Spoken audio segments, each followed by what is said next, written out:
impossible to jump back and forth between the river and outcrop in reality, unless if we spend so much money for a private heli tour. So I want to bring you all to have a short flight from Jakarta to Sunda, and then we go to the Mahakam head of FOSI in Seimariam, Anggana.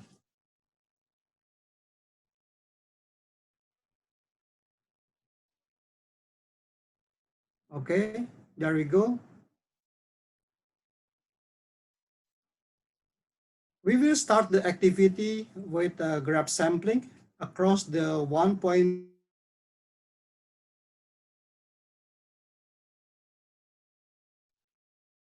Which is mostly yields a fine grain sand with one sample locality showing a medium to coarse grain sand in the southern side of the talweg. From the riverbed morphology, we could reconstruct the seafloor topography. And then now we see there are two talweg in this area with the thickest sand isopack in the mid. So this is the thickest sand isopack. The river floor shows a symmetric geometry where the southwest river likely more active than the north counterpart. So this part is more active than the north one.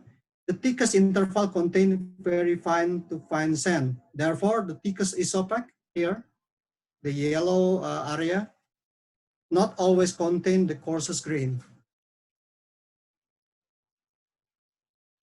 During the downstream cruise, we will also find the gradual change in vegetation from the heterogeneous hardwood into the naipa, into the mangrove trees. As the salinity changes from 60 to 150 ppm to 400 ppm. If we are lucky, I mean super lucky, we could have an encounter with a Mahakam freshwater dolphin or pursuit. But in fact, from more than 17 journey to Mahakam Delta, only meet them one.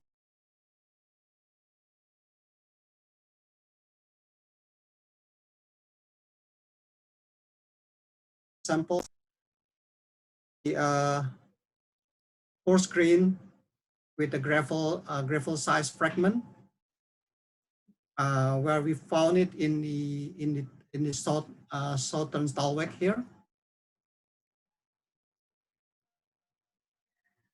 The thickest area in the channel, which is this part, is interpreted as a sidebar in the distributary channel, which constructs it as the river continuously sieve and eroded sideway and throw the sediment deposition to the other way.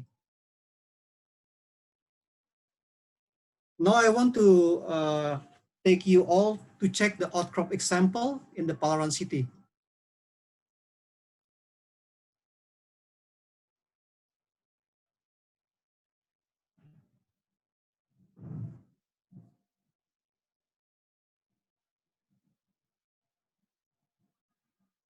Okay, we just arrived at Palawan City.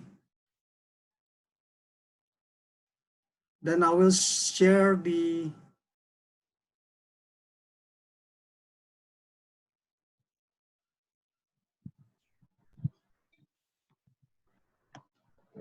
okay.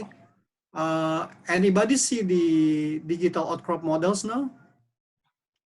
Yes, it's very clear, Pak. Very clear. Okay, yeah. It's clear.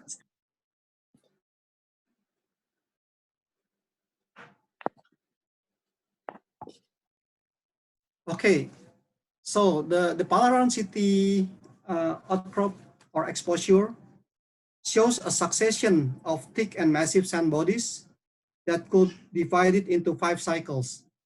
So if we see from far away, there is 5 cycles of sand, 1, 2, 3, 4, and 5.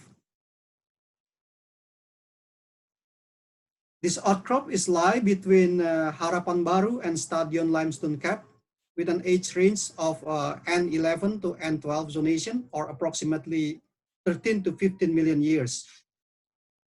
The total thickness of this sand package is around 90 meters from east to west, where the east part of the outcrop being the older, and it's getting younger to the west. Now I want to take you to look a little closer to the cycle 2.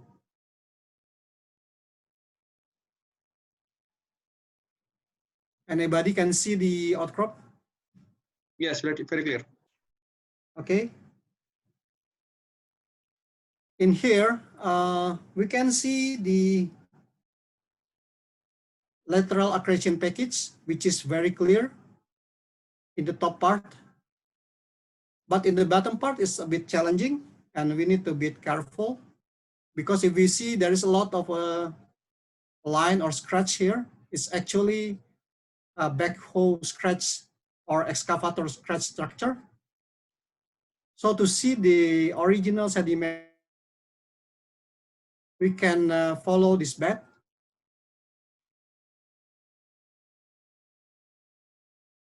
Lateral accretion here.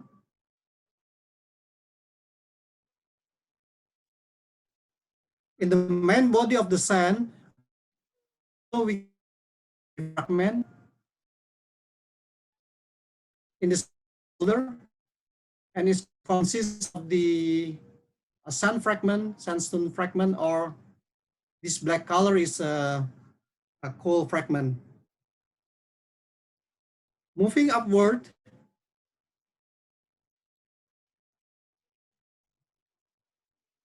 we find another bedding features with the thin bed sands. This is probably the river on the face of abandonment. Then we move a bit to the younger cycle.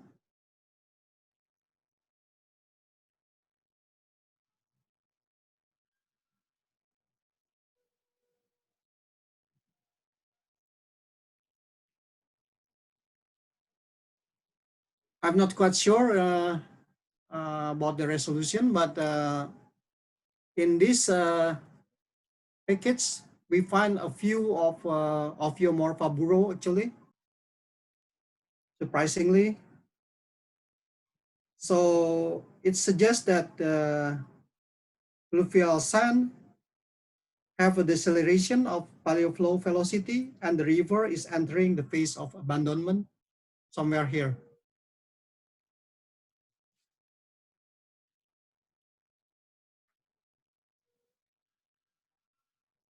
Okay.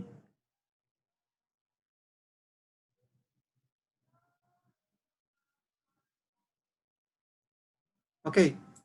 Now we will see some of the features in more detail.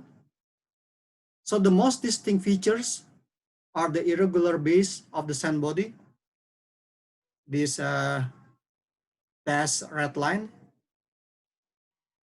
suggests the nature of erosion of the channel. The lapse or lateral accretion package is very distinctive in a fine grain unit in the upper side, but somehow it's hard and challenging to define in coarser grain unit in here. In the top of lapse, somewhere here, we could find preserved linked current ripples, suggest the paleoflow direction toward the northeast. And we could also see a spotted accumulation of fragment, probably fallen from the past gorges or wall in the riverside way. This outcrop appeared to be a distributary channel sidebar that eroded the lower delta plain or marsh area, considered to the frequent occurrence of the quarry fragment in the main channel body. The channel direction that time is probably oriented perpendicular to the paleo flow or around northwest southeast direction, which is almost the same with the modern delta system right now.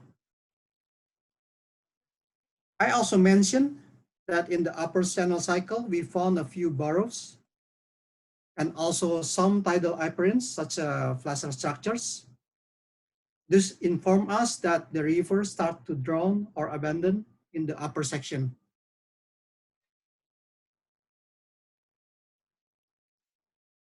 Sorry. This is a subsurface example of the point bar or sidebar. I just stolen it from internet. We could see the various response of the log curve characters from the serrated one to the blocky one, depend on the positional element that penetrate by the well. Now it's time to say goodbye to this outcrop, and shall we continue our journey back to the river downstream to the Pulau Datu estuarine area.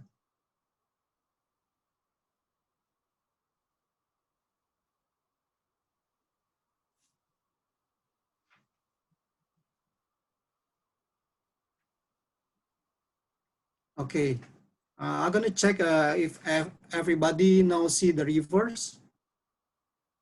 Yeah, everyone can see that. Yeah. Everyone can see that? Yeah. Okay. So actually this mass of island or land is actually what people call as a Pulau Datu. We will do the same routine as we do in say Meriam to see the comparison between the deltaic head-off facies with the lower delta plain estuarine area. Sorry.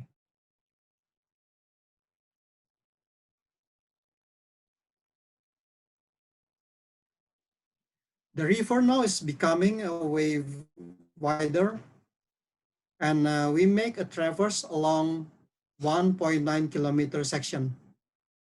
We found that almost the whole section is within a depth that is shallower than 5 meters. That's mean we got enormous sediment deposition in this area. And we also see there is two bulges, this one and this one. One is a fully underwater or subaqueous bulges. And one is actually maybe the underwater extent of the Pulau Datu. The samples are mostly fine to very fine sand, deposited in broad and flat area. This area is a meeting point between a tidal fluctuation and the river discharge from the upstream, and most of the sand deposit that settle down here as an effect of the deceleration flow caused by the mixed tides and fluvial current.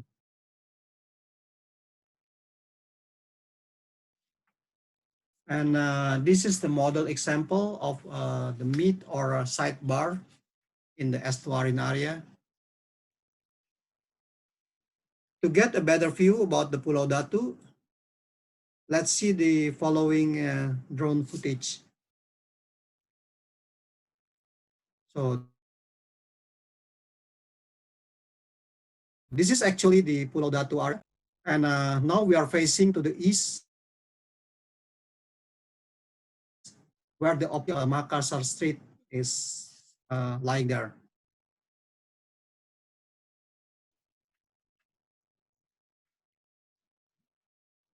So from Pulau Datu, we will go further downstream to the delta front area where we could step walking and observe the moat bar deposit.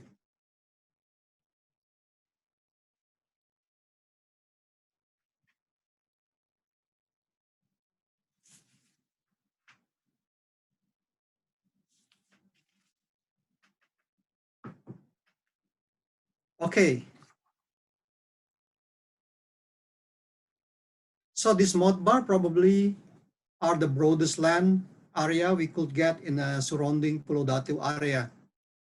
People often come here just for the soccer match during the low tide. And if we see the island far behind, this is actually the tips of Mahakam Delta, which is around 13 kilometers apart from this moat bar. Now we see the aerial view of Tanjung Bukang moat bar. The open sea of Makassar Strait is facing southeast, and we could also observe the contrast between the back lobes and front lobes, where the back lobes is way gentler, shallower, and flat in this brown area, compared to the step angles and a deeper area in the front lobes of the moat bar. This is a zoom view of the moat bar area. We could actually see that each of these small island is in fact a mega hammock. It is indicate that storm even is happening a couple days before our visit. We also do hammer core samples to see the phases variation across the moat bar area.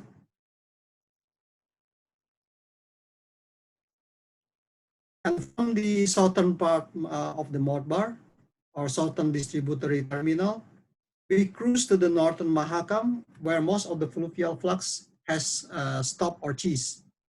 While it is not recommended to dive here due to the poor visibility, but in this locality, we could found a healthy living coral colony, which is grow in the top of the abandoned moat bar lobes. This is show us that there is no fluvial activity anymore in the northern part of the Mahakam. And to zoom out our visit to the moat bar area, we will compare the phases variation between this section. So this is the southern part section. We get a really distinct progression pattern actually in this part from say Meriam, Pulau Datu. This is a Muara Tanjung Bukang, and this is the moat bar deposit. While in contrast, in north section, it is get to more retrogradation pattern with the distinct occurrence of the lime reef or carbonate. So time-wise, we need to be able to correlate this both section. We will see the evidence that we correlate the line that will crossing through the different system track actually.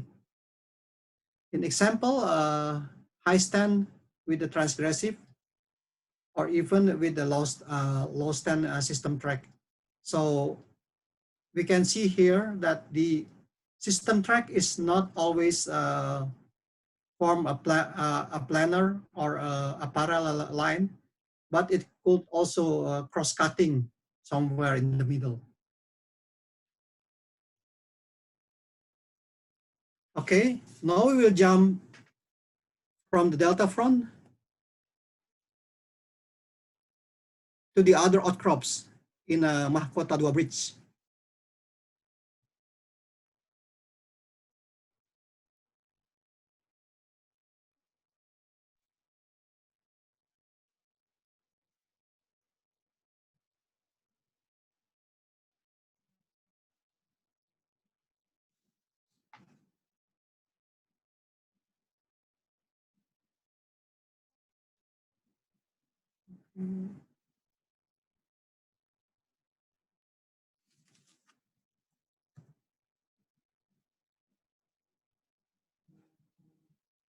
Anybody can see the digital outcrop models of Mahkota 2 outcrops? Ya, clear Pak, saya clear. Okay. This exposure is a slightly strike parallel exposure, which shows a delta front to a lower delta plane succession that abruptly cut by a thick distributary channel here. So we see a very regular layering bedding here, and it's abruptly cut by the channel in these creamy white colors. If we roam around,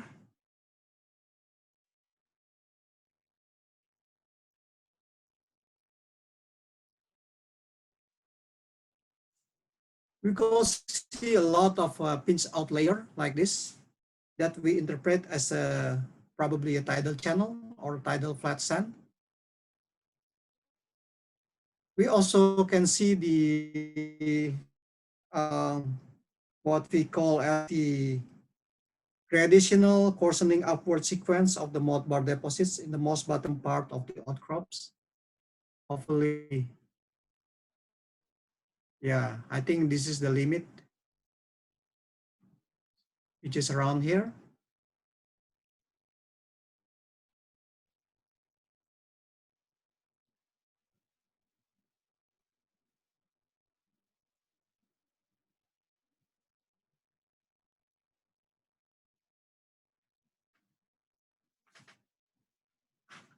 So this is some examples of the sedimentary structure we found in the outcrop. This is actually the erosional base of the channel.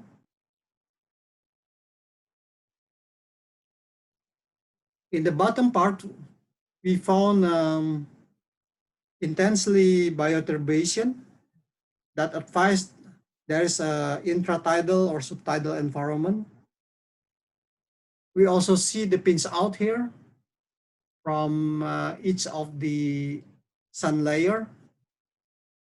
And we also found the unique sting here, which is unusual actually in the top of the channel. We found hammock features in the very top of the channel sequence, suggests somehow that the channel is make a transition or modification, or even probably a reworking from the channel deposits into more wave influence beach deposit or shore face deposits.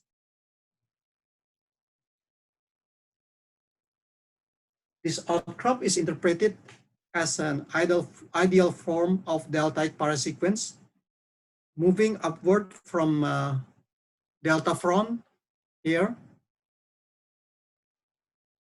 to lower delta plane, to the upper delta plane in this distributary channel, with the flow direction toward the southeast.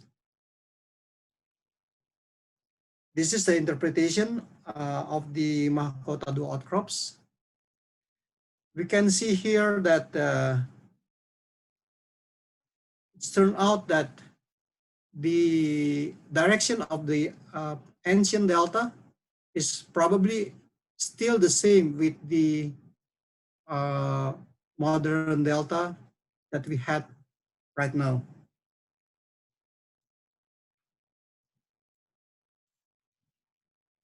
Now we will go to the last stop site in Makroman area, and we go across to the north of Mahakam River.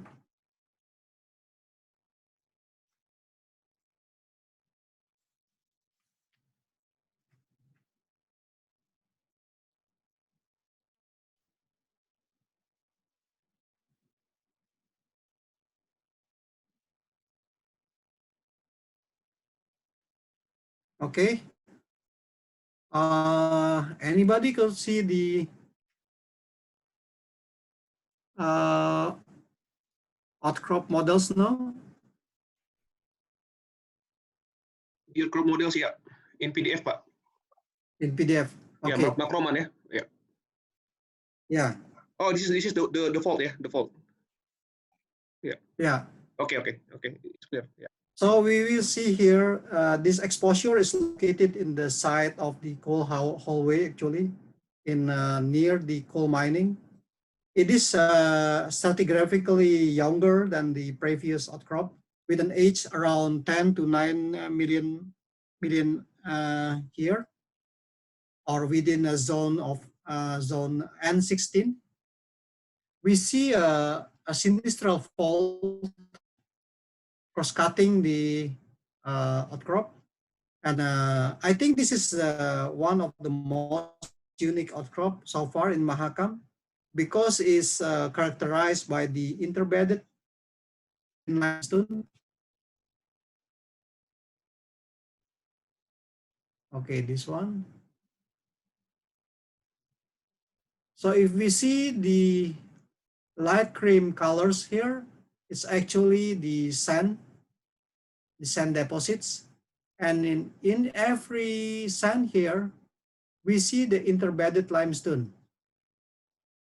And it's not only in the sand, but we also found the limestone interbedded in the layers. The top thick layers or massive layers, it seems like distributed. But when we see on the top of it, okay, maybe this is the limit of the resolution. This is actually has a lot of hammock and swells.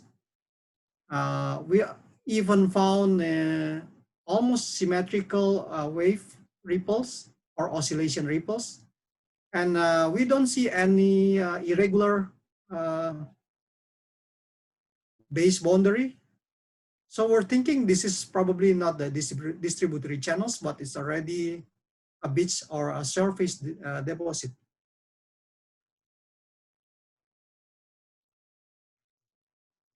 Now we go closer to the outcrops.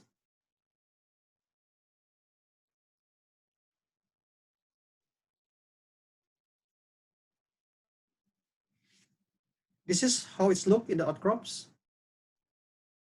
Hopefully it is clear.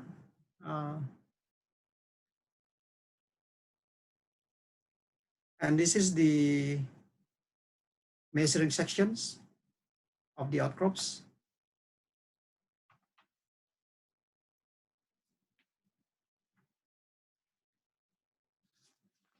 Then, so if we compare these outcrops with subsurface data, we'll find something like this, actually.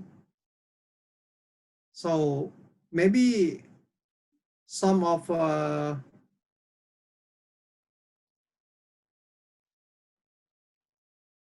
sorry,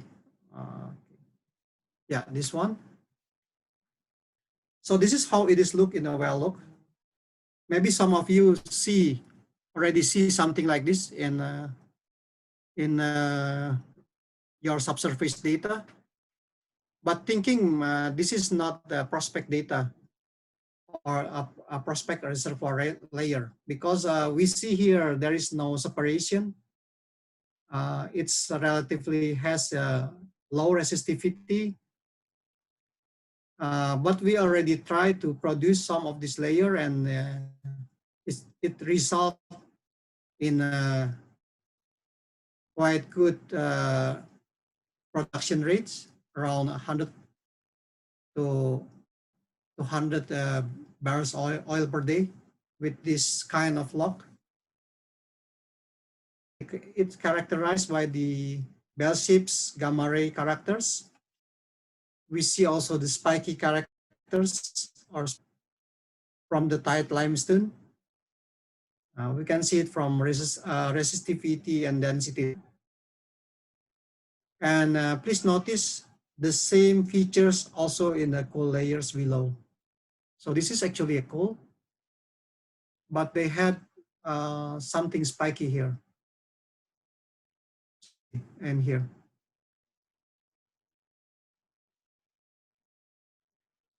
The sand deposits are extensively burrow, but it's a fair quality and could be act as a good hydrocarbon reservoir, actually. The low resistivity is probably due to the burrow that brought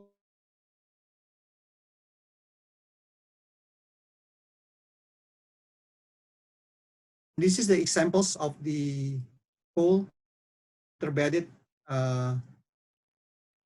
limestone, which is formed as the Coquina oyster bed. We might questioning of how might the oyster associate with coal. So this is the example. In a modern delta system. And we're thinking that this is probably a good candidate to put as a marker of like a flooding surface when the sea levels start to rise.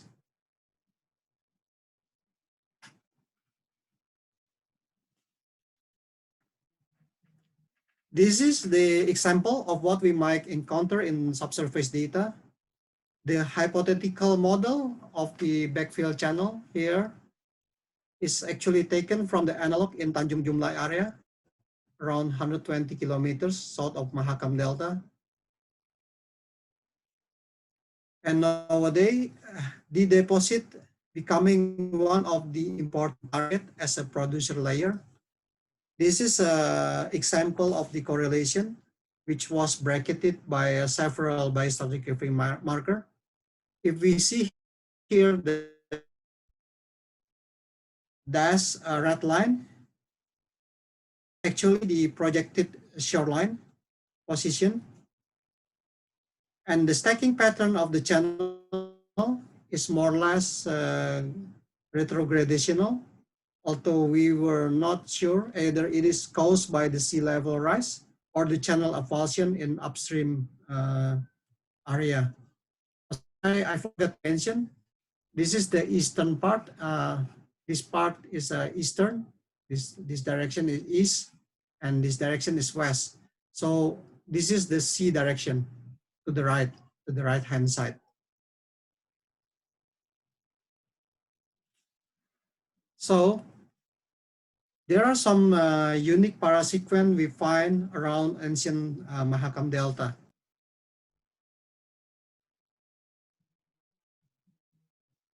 The rapid sedimentation influx, the interplay with the tidal and wave process, and the fluvial avulsion upstream makes the channel sometimes persistent to the relative sea level high, and sometimes survive the abandonment phase. We already found the channel that drowned, such as one in Palaran,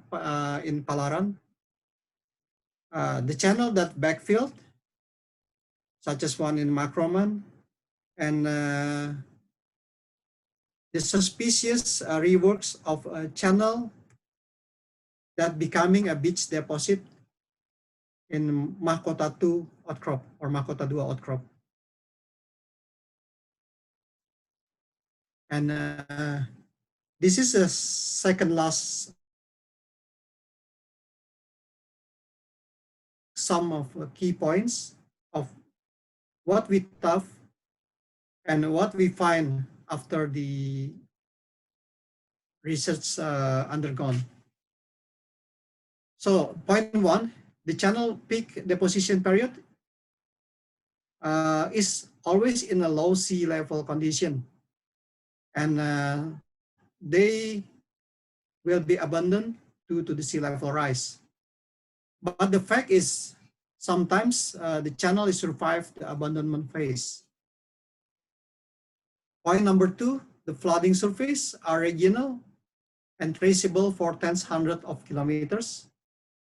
But in this case, in Mahakam, we already see that some of the flooding surface are local and really depend on the allocyclic factors, such as lateral channel shifting. Point number three, the MFS or maximum flooding surface usually reconstruct based on the any limestone appearance. To be honest, we have so many of them, probably more than 15 in subsurface and more than 12 in outcrops. But in fact, not all of the MFS or maximum flooding surface is directly correlated to the transgression actually. Some of it is only a local coral reef development, only due to the river avulsion, like the examples in the North Mahakam. Point number 4, the system tracks are planar, parallel, and it should be traceable to the entire unit. In fact, sometimes the system track is hinged, rotated, and connected through a different system in each timeline. And the last point, number 5, the tidal effect occur only in the lower delta plane to delta front. But the case in Mahakam, we found even the tidal effect in fluvial in the upper delta plane. So tidal effect is exerted throughout the entire delta system. This might be the cause by the delta size versus the tidal prism coverage. This is just to illustrate just how the modern Mahakam delta system compared to other delta system around the world. Anybody can find the Mahakam here? So the Mahakam is actually here, probably one of the smallest delta in the world. The size of this delta probably enable the mixed process to work throughout the entire delta system, such as tidal process, fluvial process, and even a little bit wave on it. If we compare with the other delta, such as Mississippi, Parana, or the giant Niger Delta. People believe that Mahakam Delta is 15,000 years old. Please correct me if I'm wrong. We could compare with the Parana Delta. Parana is one of the youngest delta in the world. Parana Delta is formed around 5,000 to 6,000 years ago, and it is already this big. So then we move to the last slide, conclusion. Mahakam Delta is a small delta. It has a short conduit from head of facies to lower part of prodelta, or approximately 45 to 50 kilometers. It is geomorphologically shown as a mixed tidal and fluvial delta. Process-wise, it could be a complex interval for all processes such as fluvial, tidal, and wave. The tidal appearance found anywhere in delta, from head of facies to delta front. We even can experiencing a tidals in the Samarinda city. We propose 3 depositional sequence due to their specific response in channel upper boundary. One is a drown channel, second a backfill channel, and third is a fluvial to surface rejuvenation. About the methodology, in the attempt to correlate the sediment package, we need to pay an extra caution in Mahakam, and if available, we should use a trusted chronostratigraphic anchor. So this is a good news for a biostratigrapher, because they will still be still used until the future. The provenance analysis for each paleodrainage unit might help to determine sand-to-sand correlation. Last but not least, the economic value. We find a new type of reservoir which never been considered in the past, maybe due to the bad lock response, such as tight and low resistivity appearance. The alternative type of reservoir is the backfill channel, which take into account around 150 MMBO additional OIP. And there are still a big possibility to find other type of bypass reservoir that never been tapped before. This is my last slide. Thank you so much for the attention. And it has a new insight in the light of this presentation. Stay safe, stay healthy, and stay at home. Thank you so much. Thank you, Pak Erlangga. Okay. Okay, there are some questions already listed in here. Okay, the first one is, I think we have the question answer here. Thank you, Pak Erlangga, for the very interesting presentation, Pak. Yeah, we already. Yeah. Actually, I cannot see the. Okay, I just read that. That's okay. Okay. The first is from Pak Wildan. I think the same with the Mas Arya Nugraha at the 6 questions. Is the cost cutting on different system track proven happen in the same age? Because you mentioned before there is a progression and also retrogradations in the modern Mahakam Delta. Is it proven in the same age? And how to model the sea levels? Sorry, can you repeat the question? I got a bit lag here. You mentioned there is a progression and retrogradation in the one Mahakam Delta, in the modern Mahakam Delta. Oh yeah, sure. Is it proven in the same age? And how to model the sea level? How to explain the sea level? How to model the sea level to create the different progression and retrogradation in the same time? Yeah, actually, by seeing the modern deposit, it is proven because what we see now is in the same timeline, right? Yeah. We see in the same years or in the same time a 2 different process in the same delta, which is a process in the south and retrogradation process in the north. In let's say now is 2020. I think it's already proven that there should be a different process.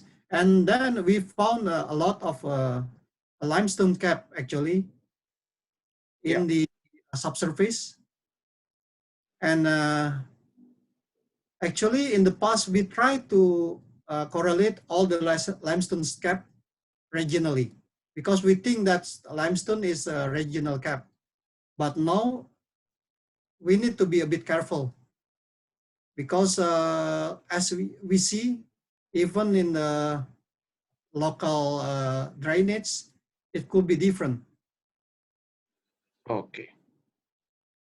And I think the one that helped to correlate better is by maybe correlate it first with a chronostratigraphic anchor, such as maybe pollen or maybe planktonic foraminifera, something like that. Okay. So it's proven in the same age, yeah. Okay. The second question is from Bari. How much is the thickness of the delta front sequence in the outcrop? The thickness of the delta front sequence in the outcrop. Sorry. How much? The second question from Bari. How much is the thickness? Yeah, okay. The thickness How of much the delta? Thickness of the delta front sequence in outcrop? So yeah, in the outcrop, we found as we see, that time is maybe it's only around like 8 to 15 meters for the delta front. Oh, 8 to 10 meters, yeah. Okay. One delta, yeah. Okay. Okay, the third question, could you please give an explanation of how the carbonates could develop within the coal? Okay, I think it's the question is already answered in my slide. Yeah. Or maybe I will share the screen, this slide again.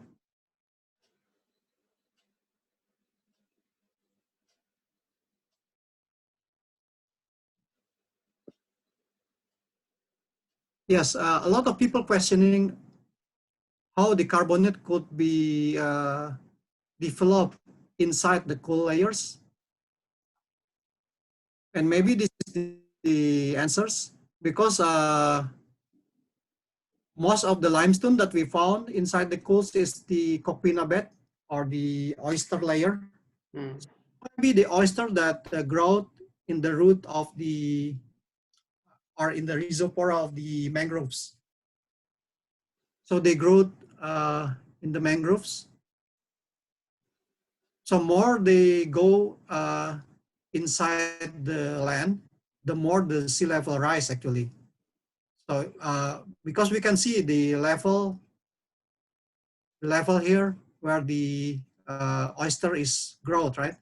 So Yeah. this is the level of the high tide, or at least maybe the highest sea level that reached this mangrove. Okay, Pak. Thank you. And again, for Mas Wildan, how do you put the perforations with that kind of lock, Pak? To create a good rate, just like you said previously.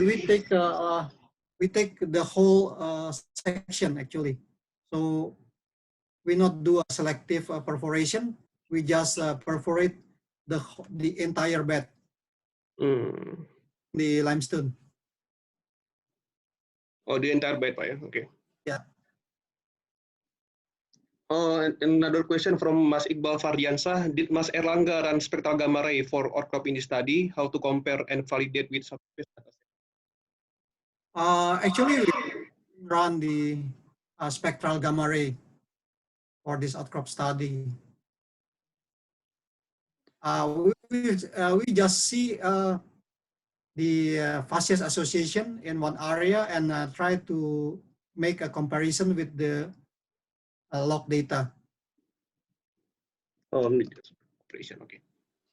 So it's more to the facies association in one outcrops and try to match that association in the well log data. Okay. Okay, another question is from Gabriel. What are the best indicator of Mr. Erlangga used to interpret MFS or FS in carbonate and the system track in section or full evidence? Not sure for the question. The best indicator of Mr. Erlangga used to interpret of the MFS, FS in carbonates and the system track in section. What are the best? Yeah. MFS or FS in carbonate and the system track. So yeah, the best. I think now the only thing that we can trust is the chrono, because I don't think we can trust limestone anymore, because limestone could be developed anywhere in any condition. As long as the river is stopped, they will start to grow. So the first thing of all is, I think we need to make a really firm stratigraphic frameworks, chronostratigraphic frameworks. And then after that, we can start to see the development of the facies in the each timeline. So don't trust the only limestone, but trust the chronostratigraphy. Okay, we see the chronostratigraphy. Yeah, we use the chronostratigraphy. Yeah. Trust the age, not trust the facies. Yeah, okay. Stratigraphy is very important. Okay, from Mr. Ray. In case number 8, in case no multi-story channel, what is the thickness channel with ratio in fluvial system, distributory channel until bar system? In case of no multi-story channel, what the thickness? Are there any other delta system that has mirror sedimentation rate like Mahakam? With channel width ratio in fluvial system until bar system, and there are any other delta system that has similar sedimentation rate.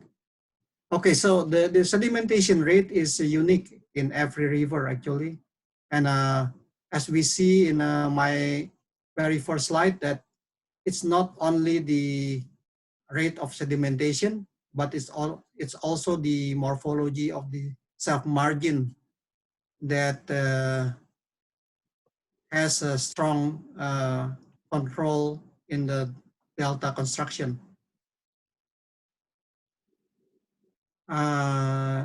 What is the thickness channel width ratio in the fluvial system? Width, channel width, okay. So actually what we have here, most of the channel we found in the distributary, it has around like 250 meters, 200 to 150 meters wide. And the thickness is something around 15 to 30 meters for the distributary channels. For the until bar, okay. For the tidal channel, we found it is around 75 to 100 meters width, and the thickness is probably only 4 to 5 meters. And in a bar system, in a single bar, sometimes it's only 30 to 40 centimeters. And the lateral continuity could be reached more than 2 kilometers actually. But what we found in Mahakam mostly is a bar complex. So it's a stacking of so many bars, and it could be as thick as 5 to 6 meters. Okay. Next question, Pak, from Alif Tama. Is the tight and low resistivity reservoir already proven in this area? If yes, how to interpret the log to determine the reservoir as having good quality? Okay, yeah, this is a quite interesting question. Actually, this type of reservoir has been proven because we already produce maybe 4 or 5 wells with this type of logs. People in our office call it as Petruk nose or Hidung Petruk because the spike features caused by the limestone. And the production rate is ranging between around, there is no enormous production from this layer, but it's far enough. So the production is around maybe 50 barrels oil per day into something like 200 or 250 barrels oil per day. So this reservoir is already proven. And this is the hard thing to interpret log or to make petrophysical analysis, because sometimes or most of the case they will not appear as the flag or as the prospect in a petrophysical analysis. Usually what we see is from the cutting log. So the story behind why we perforate this layer is also because we drill a well and we don't found any other prospect. But when we see the mudlock, it's showing the really good quality of gas chromatograph and also shows. And we tried to perforate that layers, and it's proven that the layers produce oil. So yeah, I mean, maybe the best thing is just to see the typical characters of the typical log characters of the channels, such as bell shapes,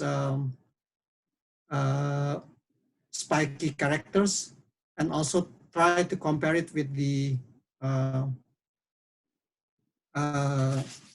mudlock data. We found some of the channels is even in the it is in the double casing intervals, but I think it will be okay to try that. Okay, I think we can move to the next question. This is from Mas Diki from Norway ya. Halo Pak Erlangga, terima kasih for your interesting talk. I have questions. In one of your wells correlation, you mentioned interpreted shoreline trajectory. What is the evidence for this shoreline? Okay, in your wells and data, how about input from seismic data, Pak? Yeah, I think he want to see the seismic showing the shoreline trajectory. Yeah, actually we had seismic data, but it's very limited. I think we'll see presentation.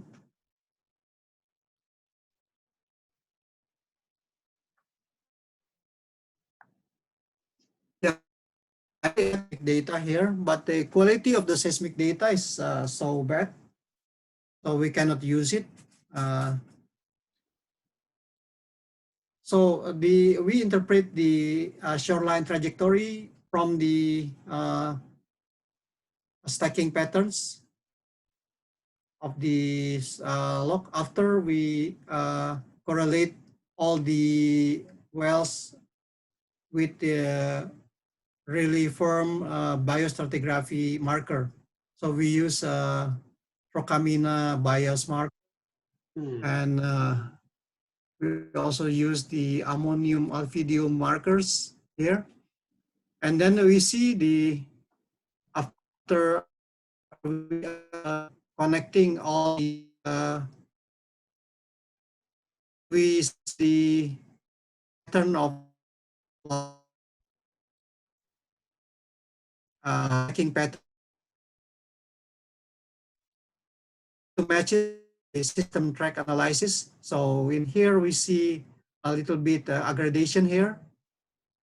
Maybe this is the low stand part of the package, and then it's becoming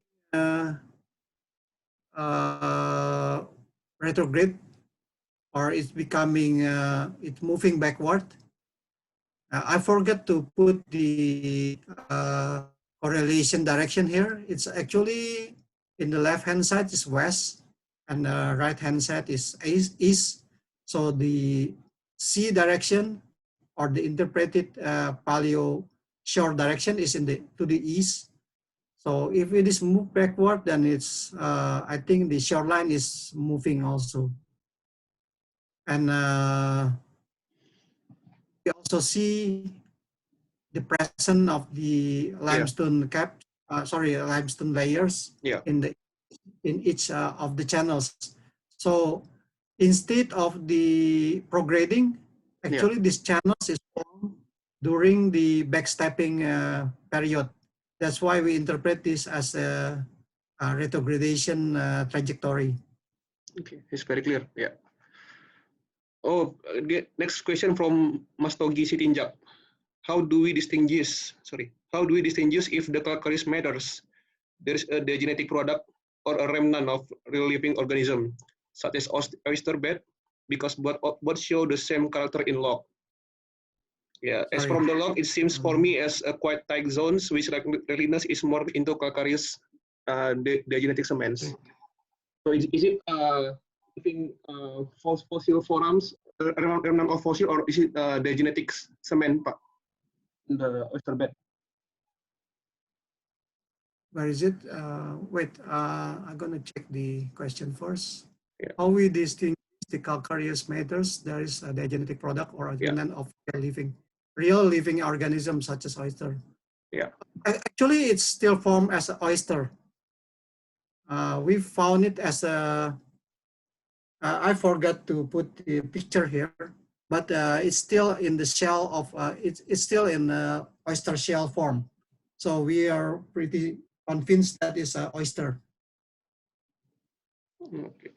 It's not not a remnant. It's even still intact.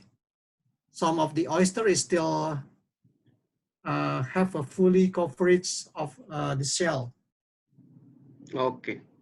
So if that is oyster layer, shall we expect a possible restricted porosity, Pak? That is next question. If that is oyster layer, shall we expect a possible restricted porosity which can be possible to store hydrocarbon too?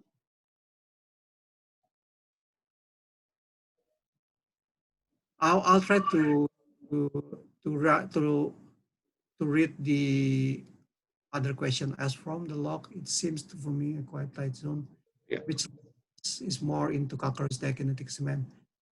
Yeah. Yeah, it's restricted the porosity, of course, but we still have the sand on it. Actually, we don't produce the calcareous layers in limestone. Sorry, in coal, but we only use it as a marker. What we find is, or what we search is the sandstone one, the sandstone with the interbedded calcareous. So yes, the answer is yes. The limestone is restricted, the porosity, but it could also becoming a caps rock actually in the sandstone. So the one that produced the oil is in the channel itself, not in the limestone. Okay, thank you. I think this is the last question from Mas Epo. There are several questions. Yeah. Yeah. According to your Mahakam River tour, showing most of the sands are fine, very fine sand. It's very contrary with the outcrop that you shown before. Does that mean that the channel in the outcrop deposited way much terrestrial compared to the Mahakam River as you shown before? Also, on which part of Delta Mahakam Delta consists of the coarser material? Okay. Yes. Quite a good question. So yeah, we found most on the modern delta is fine to very fine. It's only a little bit of coarse grain materials, maybe a fallen rocks from the side walls of the rivers. So if we go to Samarinda, sometimes we can see there is a big walls there. An example in Gunung Lipan, and people always see the rocks is keep fallen from that walls toward the rivers. The other is most of the materials transported by the Mahakam rivers is actually mostly fine grain materials. The answer is because there is a catchment area upstream.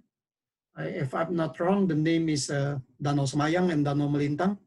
Maybe most of the coarse grain materials from the upstream is entrapped on that lacustrine area. And if we see in the outcrop, yes, some of the outcrop has a really coarse grain materials. Maybe during that time, the entrapment mechanism in the upstream of Mahakam is still not formed. So maybe most of the materials will really go to the downstream on that time. And the other thing is most of the materials that transported by the Mahakam rivers is actually the result of the cannibalism of the mid-Miocene outcrops along the Samarinda anticlinorium. So we will expect the more mature sedimentary fragment or sedimentary materials will be results from the transportation, I think. Okay, thank you, Pak Erlangga. Okay, silakan Melinda. Okay, Mas Ricky. Okay, Mas Erlangga, thank you very much. Thank you So very it's much. like a Terima very kasih. interesting explanation. And maybe we end of the session. Questions and answered by Mas Erlangga as well. So before close the session, we will have the next session. Interesting speaker will be my EP from PTTEP. So the title will be a practical guide about play-based exploration and yet to find, how to define undiscovered resources, and then how to estimate in this exploration. So thank you very much, Mas Erlangga, and thank you very much for all participants. you. See you in the next session of this evening talk. Thank you Okay, very see much. you. Thank you very much. See you, everyone. Thank you very much. Yeah.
Oke, I think I will just end the meeting ya Pak ya. Oke. Oke. Makasih Mas Riki ya. Ya, makasih banyak Pak Erlangga. Thank you. Ya. Very Makasih. good, very good, very nice. Nice. Thank you Pak. Oke. Saya end meeting ya. Oke, makasih Ya. semuanya. Makasih.